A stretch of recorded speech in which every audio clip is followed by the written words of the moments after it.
जनकपुरको प्रसिद्ध रामानन्द चोक हो यो र वैष्णव धर्मावलम्बी रामानन्द स्वामीको सम्झनामा बनाइएको यो गेट जनकपुरको। अब हामी तपाईहरुलाई बर्दिबास तपाईहरुलाई हामी महेन्द्रनगर क्षीरेश्वरनाथ नगरपालिका महेन्द्रनगर र तुटेश्वरनाथको दर्शन गराउनेछौँ। यो धनुषाको महेन्द्रनगर सखुवा महेन्द्रनगर क्षीरेश्वरनाथ नगरपालिकाको यो खास गरेर क्षीरेश्वरनाथ जनककालीन महादेवको नाउँमा महादेव मन्दिर छ। यहाँबाट 3-4 किलोमिटर र उहाँकै नाउँमा यो नगरको नामाकरण गरिएको छ र अर्कोतर्फ यो महेन्द्र सखुवा महेन्द्रनगर भनिन्थ्यो, अहिले पनि भनिन्छ यसलाई। छेउमै रहेको विभिन्न पशुहरूको बजार लाग्छ र यहाँबाट पशुहरूको बाहिर पठाइन्छ, खास गरेर मासुको कारोबारका निमित्त मासुका निमित्त। यो तीव्र रूपमा विकास भइरहेको नगर क्षीरेश्वरनाथ नगरपालिका। यो जनकपुर ढल्केवर सडक खण्ड हो। कुनै समय एकदम जीर्ण रहेको अवस्था, यातायातमा पनि असहज रहेको र अहिले यसलाई विस्तार गरेर व्यापारिक मार्गको रूपमा 6 लेनको निर्माण गरिएको छ र अहिले चिटिक्क परेको सडक यो निर्माणाधीन भए पनि आकर्षण सडक हो यो। यसरी नै जनकपुरसम्म यो सडक छ, ढल्केवरदेखि जनकपुर यो सडक। यता हेर्नुहुन्छ यो ढल्केवर बजार, ढल्केवरको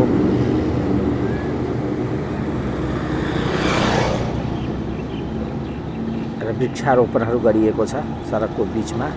आकर्षण सडक बनाइएको छ, आकर्षण छ यो सडक।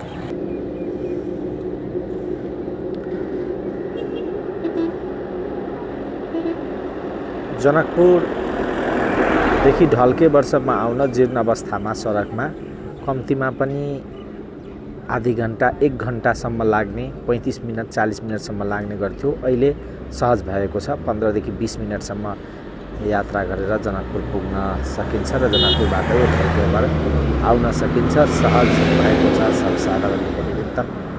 यो यातायात निकै कष्टकर थियो, पहिला यो भेगमा यात्रा गर्नु भनेको एकदम कष्टप्रद थियो, अहिले सहज भएको अवस्था छ र यो चिटिक्क पारिएको सडक र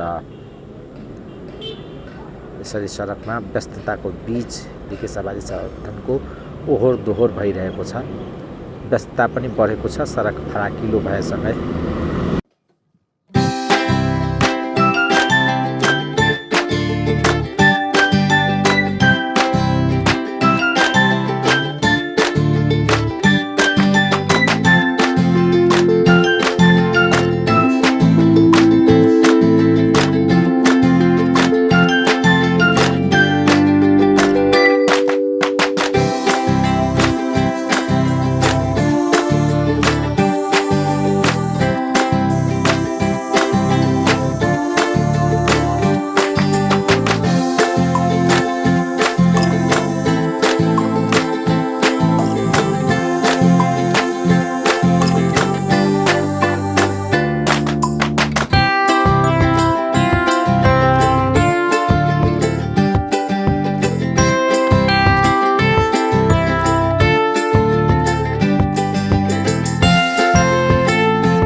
साबिकको बर्दिबास, गौरीबास, मायस्थान, खैरमारा, किसान नगर, हाथीलेट, बिजलपुरा र पशुपति नगरलाई समेत समावेश गरी 2073 सालमा बर्दिबास नगरपालिका गठन गरिएको हो। यो नगरपालिका प्रदेश नम्बर 2 अन्तर्गत महोत्तरी जिल्लाको उत्तरी भागमा रहेको छ। नगरको पूर्वमा धनुषाको मिथिला नगरपालिका, पश्चिममा सर्लाहीको ईश्वरपुरा नगरपालिका र महोत्तरीकै गौशाला नगरपालिका, उत्तरमा सिन्धुली जिल्लाको कमलामाई नगरपालिका तथा दक्षिणमा महोत्तरीकै औढी र भङ्हा नगरपालिका रहेका छन्। यस नगरको क्षेत्रफल 315.57 वर्ग किलोमिटर रहेको छ। राष्ट्रिय जनगणना 2068 का अनुसार यसमा रहेका 14 वडा र 12,265 घरधुरी रहेका छन्। यसको कुल जनसङ्ख्या 66,358 मध्ये 32,790 महिला र 33,568 पुरुष रहेका छन्। बर्दिबास यति बेला साझा बसोबास र संस्कृतिको थलो बनेको छ। यहाँका समुदायका हिसाबले पहाडी र मधेसी जातीयताको हिसाबले आर्य, खस, आदिवासी जनजाति, मधेसी, मुस्लिम पनि बसोबास रहेको छ। बर्दिबासको नामाकरण सन्दर्भमा यिनै सांस्कृतिक विविधताले निकै महत्त्वपूर्ण भूमिका खेलेको खोजबाट पत्ता लागेको छ। तसर्थ नामाकरणमा बसोबासमा पनि यहाँका साझा अनुभूति हुन्छन्। यो सामुदायिक एकताको आधार पनि बन्न सक्छ। बर्दिबासको नामाकरण सवालमा थुप्रै जनभनाई लोकमान्यता रहेका छन्। यस कारणले पनि बर्दिबासको नामाकरण कसरी रहन गयो र यो कसरी प्रसिद्ध हुन गयो भन्ने कुरा विभिन्न जनश्रुतिमा फरक धारणा र बुझाइ रहँदै आएको छ। महोत्तरीको दक्षिणवर्ती गाउँ औढी, गौशाला, रामगोपालपुर लगायतका गाविस र दोस्रो मुलुक भारतीय क्षेत्रबाट पनि मानिसहरू चुरे क्षेत्रबाट काठ ढुवानी गर्दा विश्राम स्थलको रूपमा हाल बर्दिबास नगरपालिका वार्ड नम्बर 2 मा अवस्थित कामेश्वरनाथ महादेव मन्दिर तथा पोखरी रहेको स्थान वरिपरि स्थानलाई प्रयोग गर्ने गर्थे। यस समयमा काठ ओसार पोसार गर्नका लागि सवारी साधनको रूपमा गोरु गाडाको प्रयोग हुन्थ्यो। पोखरी वरिपरि मानिस र गोरुलाई पनि रात्रिवास गराइन्थ्यो। मैथिली भाषामा गोरुलाई बरद भन्ने चलन रहेको हुँदा गोरु गाडा वासस्थान भएकोले बरदबास भन्ने चलन रह्यो र पछि जनमानसमा बरदबासको अपभ्रंश भई बर्दिबास भन्ने नाम स्थापित भएको जनविश्वास छ।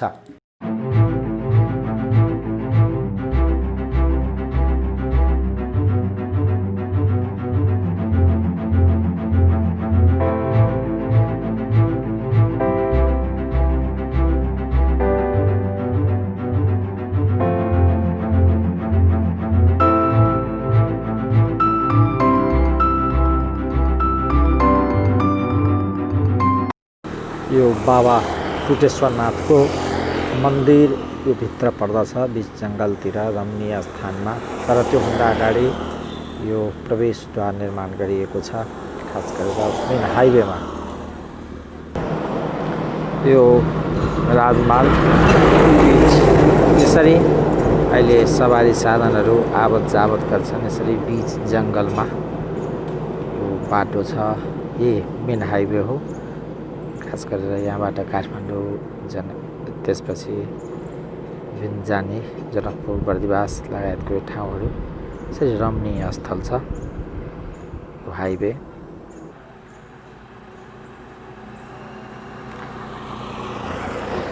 भव्य गेट निर्माण गरिएको छ। बाबा तुटेश्वरनाथ धाम प्रवेशद्वार 6 किलोमिटर छ यो भित्र। विभिन्न ठाउँहरूको प्रवेश गर्दै बीच जङ्गल, हाइवेको यो जङ्गल दृश्य हो। यही भित्र पर्दछ तुटेश्वरनाथ मन्दिर, 6 किलोमिटर भित्र छ। हामी आज यो दर्शन गर्छौँ। यो बाटो हो, खास गरेर जङ्गलै जङ्गलको बिच भएर जानुपर्छ बाबा टुटेश्वरनाथको मन्दिर। अलि बाटो त कच्ची छ, ग्राभल गरिएको छ, तर ठिकै हो। समयमा यहाँ अन्य सवारी साधनहरू पनि पाइन्छ, तर खास गरेर जङ्गलको बिच भएर त्यहाँ मन्दिरसम्म 6 किलोमिटर जानुपर्छ। यसरी रमणीय दृश्य। यो जङ्गलै हामी यो टुटेश्वर मन्दिर नजिकका रहेको गाउँमा पुगेछौँ। त्यसपछि मन्दिर जान्छौँ।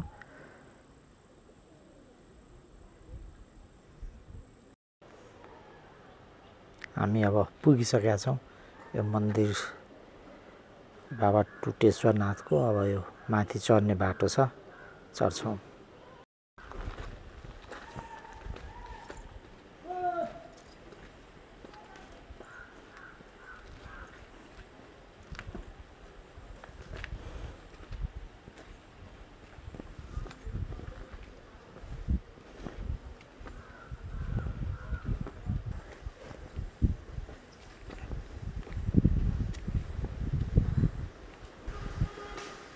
यो मन्दिरको दृश्य, यो बिच जङ्गलै जङ्गलको बाटो माथि चढेपछि मन्दिर पुग्न सकिन्छ। मन्दिर देखिँदैछ। यही हो बाबा टुटेश्वरनाथको मन्दिर।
श्री टुटेश्वर नाथ महादेव बाबा जिल्ला महोत्तरीको बर्दिबास नगरपालिका वार्ड नम्बर 5 टुटेश्वर महादेव बाबाको प्रसिद्ध प्रवेशद्वार हाइवे रोडभन्दा 6 किलोमिटर माथि हरियाली सुन्दर दृश्यमान रमणीय डाँडामा अवस्थित रहेको छ।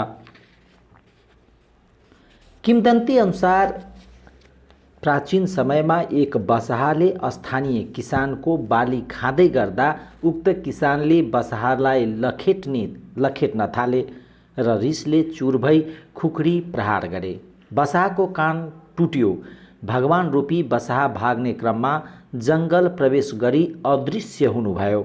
किसान छक्क पर्दै बसहाको रगत र पाइलाको आधार पछ्याउँदै जाँदा जिउभरि शीत र तोरीको फूल टाँसिएको दाहिनेपट्टिको कान काटिएको अवस्थामा ढुङ्गाको रूपमा रहेको साँढेलाई देखि किसान डराई मैले गल्ती गरेछु भन्दै भगवानसँग क्षमा मागे र गाउँमा गएर सुनाउँदा गाउँलेहरू अचम्मित मान्दै हेर्न जाँदा सत्य घटना फेला पारेपछि घटनास्थलमा ढुङ्गाको कान फेला परे। त्यस कानलाई लगेर साढेको कानसँग मिलाउँदा ठ्याक्क मिल्न गएकोले यस स्थानलाई टुटेश्वर गाउँ नामाकरण भई टुटेश्वर नाथ मन्दिरको स्थापना गरिएको जनविश्वास रहेको छ। हाल यो महोत्तरी जिल्लाकै एक प्रसिद्ध धार्मिक स्थलको रूपमा रहेको छ। यस मन्दिरमा पूजा गर्न विभिन्न देशबाट हिन्दू धर्मावलम्बी धर्म गर्न इच्छाहरू पूरा गर्न आउँदछन्। लाख मानिसहरू साउन महिनामा आफ्नो भाकल पूरा गर्न जल चढाउन आउँदछन्। यस मन्दिरमा साउन महिनामा मात्र नभई अन्य दिनहरू हरितालिका तीज, एकादशी मेला, शिवरात्रि मेलामा पनि भिड लाग्ने गरेको छ। विशेष गरेर श्रद्धालुहरू बाहिरबाट खास गरेर भारत र नेपालको विभिन्न जिल्लाहरूबाट पुग्ने गरेका छन् यहाँ र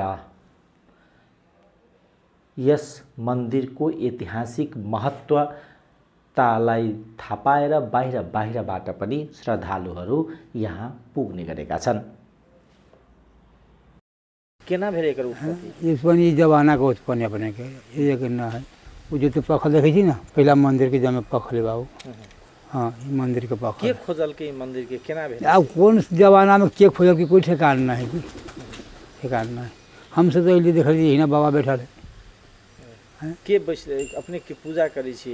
हम अभी यहाँ का पुजारी छी। की नाम भेले? हमार नाम श्री चंद यादव। कते वर्ष से पूजा करी छी? हम यहाँ 9 वर्ष से थी सब। तो अपने कहने हैत ने लोग सब जे एकर उत्पत्ति एना भेले से हमरा कोई भी न कहले नहीं कहला। अपने गुरु महाराज सब होते ना? हाँ गुरु महाराज सब कहले है जो गुरु महाराज कल के पहले यही उत्पन्न रहे। वो बसहा वाला है ना पुराना शिवलिंग हुआ है दोनों। अच्छा अपने के जितने देखिए अच्छे फोटो खींच ले जाओ तेना चाटी जमे पखल के पहिला पखले के मंदिर डाले कि शिवलाई सत्यको देवता भनिन्छ। अर्थात् शिव सत्य हो, शिव सुन्दरम हो र शिव्य सत्यम शिवम सुन्दरम र शिव साक्षात मानव कल्याणको निमित्त यो धरतीमा उत्पत्ति भएको विश्वास गरिन्छ। शिव संहारका देवता हुन्। उहाँले मानव कल्याणका निमित्त आफैले विष सेवन गर्नुभयो र शिवले हामी सबै मानवको कल्याणका निमित्त आफ्ना स्वरूपहरू यो पृथ्वीमा विभिन्न रूपमा अवतरित हुनुभएको छ र ती सोहीको क्रममा यो बर्दिबास नगरपालिकामा रहेको टुटेश्वरनाथ महादेव खास गरेर धेरै जङ्गलको यात्रापछि यो मन्दिरमा पुग्न सकिन्छ र सावन महिनामा यो मन्दिरमा जुन श्रद्धालुहरूको भिड लागिन्छ त्यो अद्भुत हुन्छ र विभिन्न ठाउँमा खास गरेर यहाँ हेर्नुहुन्छ यो पुरानो पत्थरहरू नै पत्थर भएको यो मन्दिरमा देख्न सकिन्छ। धेरै पत्थरहरू छ र त्यसले पनि यसको ऐतिहासिकता प्रामाणिकता निकै पुरानो रहेको छ र यो मन्दिरको बीचमा समय परिस्थितिका यसको पुनर्निर्माणहरू भएको छ र केही आधुनिकता दिने प्रयास गरिएको छ।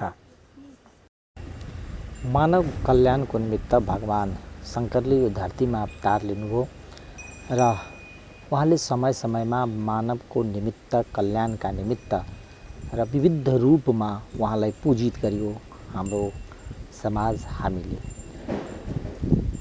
र यो अद्भुत यो निकै पहाड माथि रहेको यो टुटेश्वर धाम श्रद्धालुहरूको लागि सबभन्दा आकर्षणको केन्द्र बनेको छ र खास गरेर सावन महिनाभरि नै यहाँ ठुलो मेला लाग्छ र त्यो मेलाको क्रममा यहाँ श्रद्धालुहरू आउनुहुन्छ। यो जङ्गलको बिचमा रहेको भगवान शिवको यो भव्य मन्दिर टुटेश्वरनाथ महादेव, यो खास गरेर मेरो पछाडि हेर्नुहुन्छ जङ्गलै जङ्गल हो र यो जङ्गलको तलपट्टि अर्थात् यहाँको तलपट्टि यो मरहा खोला भनिन्छ, त्यसलाई माण्डवी गङ्गाको रूपमा यहाँका पुजारीजीले भन्नुभयो त्यो माण्डवी गङ्गा हो र यहाँको जललाई लिएर बाबा टुटेश्वरनाथलाई अभिषेक गर्ने गरिन्छ।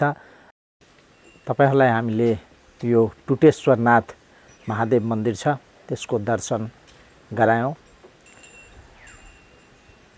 अद्भुत एउटा यो जङ्गलैको बिचमा यसरी महादेवको उत्पत्ति भएको यो स्थल र खास गरेर सावन महिनामा यो मन्दिरभरि अत्याधिक भिड हुने गरेको छ।